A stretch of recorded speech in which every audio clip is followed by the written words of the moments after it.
একদিন রাসূল সাল্লাল্লাহু আলাইহি ওয়াসাল্লাম সাহাবীদের নিয়ে বাজারের পাশ দিয়ে যাচ্ছিলেন। পথে তিনি দেখলেন একটি কানকাটা মৃত ছাগলের বাচ্চা মাটিতে পড়ে আছে। নবীজি সেটিকে তুলে ধরে সাহাবীদের জিজ্ঞেস করলেন, তোমাদের মধ্যে কেউ কি আছো যে 1 দিরহামের বিনিময়ে এটি কিনতে চাও?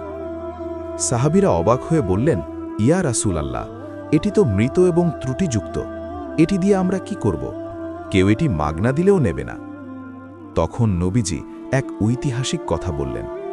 তিনি বললেন, আল্লাহর কসম, এই মৃত ছাগলটি তোমাদের কাছে যতটা তুচ্ছ ও মূল্যহীন, আল্লাহর কাছে এই গোটা দুনিয়া তার চেয়েও অনেক বেশি তুচ্ছ ও মূল্যহীন। আমরা সামান্য এক টুকরো জমি বা টাকার জন্য অন্যকে ঠকাই, মিথ্যা বলি। অথচ আল্লাহ যদি চাইতেন, তবে কাফেরদের জন্য জান্নাত তো দূরের কথা, এই দুনিয়া থেকে এক ঢোক পানিও পান করতে দিতেন না, কারণ তার কাছে এই দুনিয়ার মূল্য মশার একটি ডানার সমানও নয়।